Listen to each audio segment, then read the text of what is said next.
En este vídeo vamos a comenzar con el apartado dedicado a la resolución del problema de minimización de costes al que se enfrenta un empresario.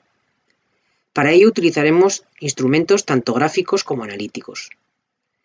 Pero en concreto en este vídeo vamos a plantear el problema que vamos a resolver y para ello también desarrollaremos uno de los instrumentos gráficos que vamos a necesitar y del que todavía no hemos hablado, que es la recta isocoste. Comencemos con el planteamiento del problema.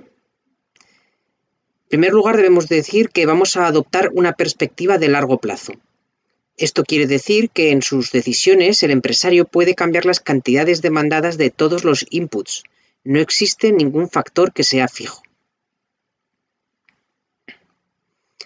La empresa desea producir una determinada cantidad de output Q.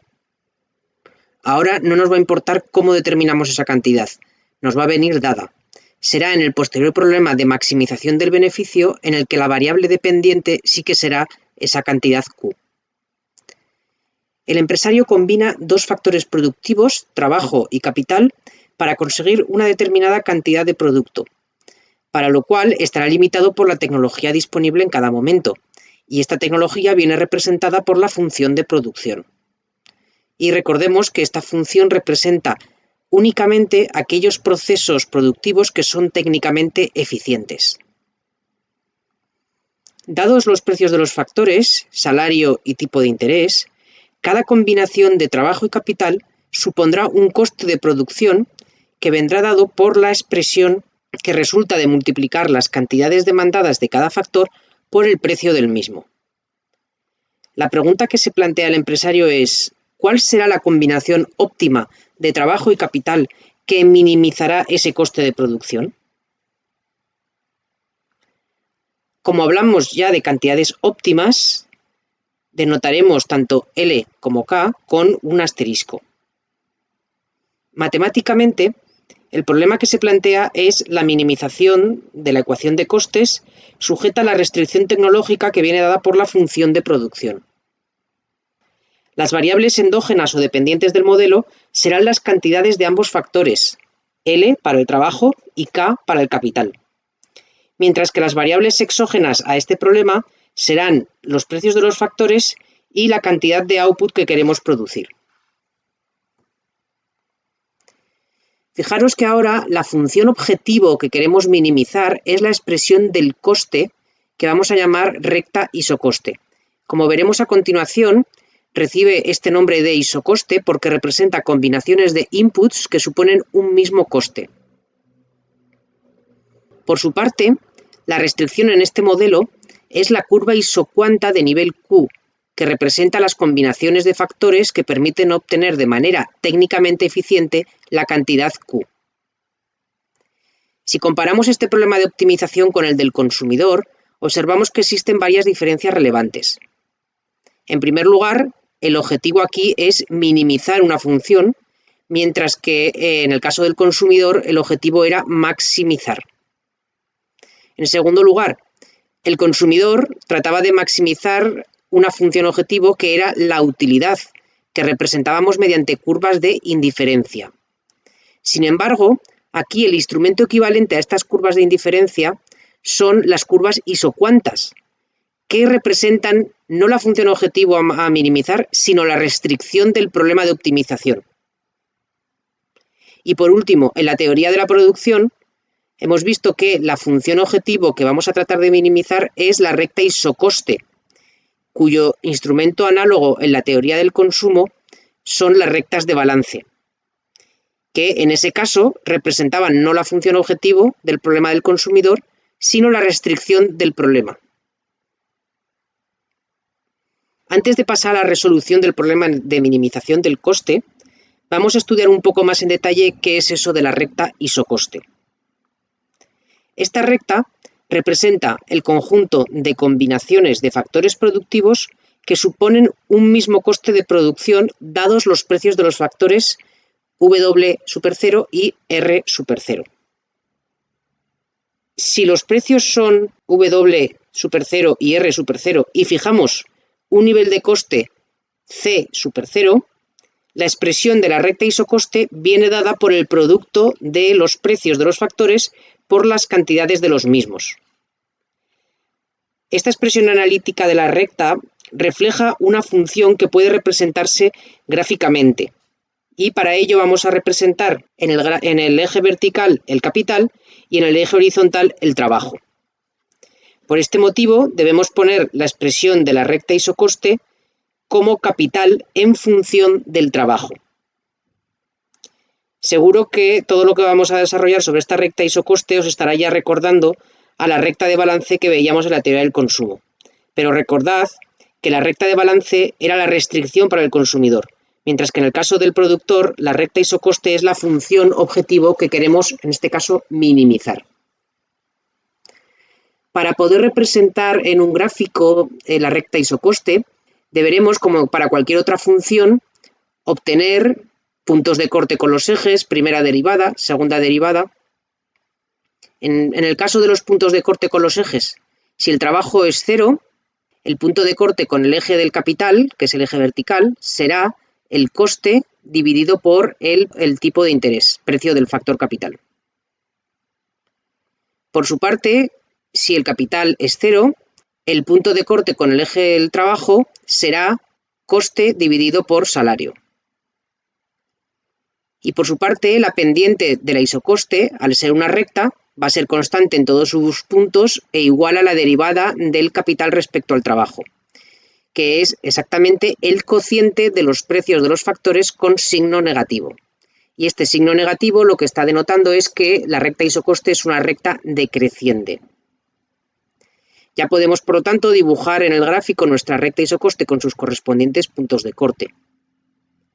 Y la tangente del ángulo alfa que define la recta isocoste corresponde con el valor numérico de la pendiente, que como ya hemos dicho va a tener valor negativo indicando su decrecimiento. Pasemos a continuación a analizar el significado económico de cada uno de estos aspectos. ¿Qué significado económico tiene el punto de corte con el eje del capital? Pues lo que nos está indicando es el número máximo de unidades de capital que se podrían comprar si no se compra nada del otro input.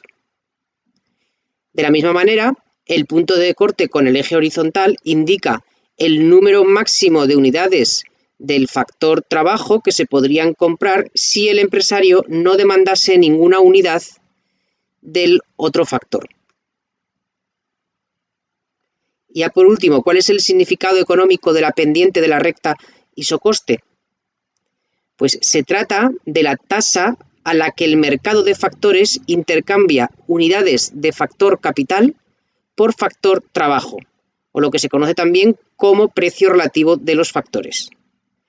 La magnitud concreta que obtengamos en esa pendiente nos está informando de la cantidad de capital que es necesario dejar de demandar para contratar una unidad más de trabajo y seguir gastando lo mismo. Si se produce un cambio en el precio de los factores o en el nivel de coste, ¿cómo se va a desplazar la recta isocoste? Veamos en primer lugar qué ocurre al variar el precio de los factores. Supongamos que aumenta el precio del factor trabajo, el salario. El nuevo salario W super 1 será mayor que el salario inicial W super 0. ¿Y cómo afecta esto a la representación gráfica de la recta isocoste? Para ello vamos a ver qué ocurre con los puntos de corte y con la pendiente. En cuanto a los puntos de corte, el punto de corte con el eje de abscisas, donde representamos el trabajo, va a cambiar, se va a reducir, puesto que el denominador de ese punto de corte aumenta al aumentar el salario. Mientras que el punto de corte con el eje del capital, que es el eje de ordenadas, no cambia. La pendiente, como derivada que es del capital respecto del trabajo, sí que cambia. El cociente de los precios de los factores aumenta al aumentar el salario.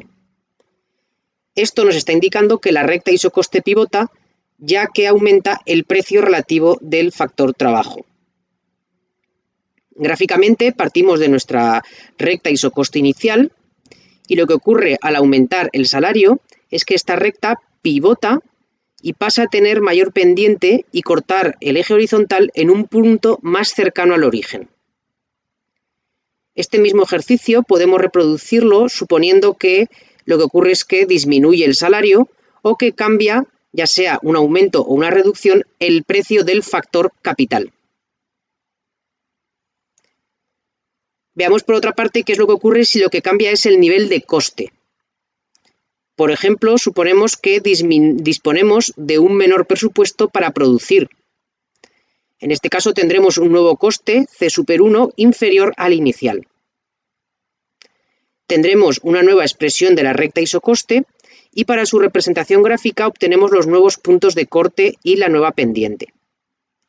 Cuando el capital sea 0, la recta cortará en un punto más cercano al origen el eje horizontal del trabajo, porque disminuye el denominador manteniendo constante el precio del trabajo, que es el salario.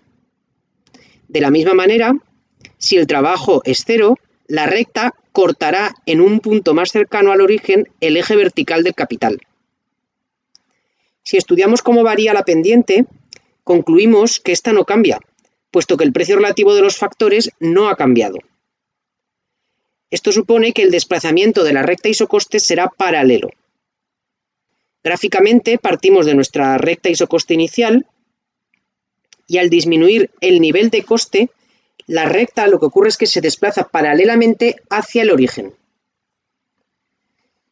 De manera equivalente, si lo que ocurriera es que aumenta el presupuesto que disponemos para producir, es decir, aumenta el coste, el desplazamiento sería también paralelo, pero alejándose del origen. Al igual que nos ocurría con las curvas de indiferencia en la teoría del consumo, en el caso de las rectas isocoste también podemos obtener un mapa de rectas isocoste. Dados los precios de los factores, salario inicial y tipo de interés inicial, el mapa de rectas isocoste está compuesto por todos los posibles costes en los que puede incurrir una empresa. Debemos tener en cuenta que por definición de la ecuación de costes, para unos precios dados de los factores, por cada combinación de factores solo puede pasar una única recta isocoste.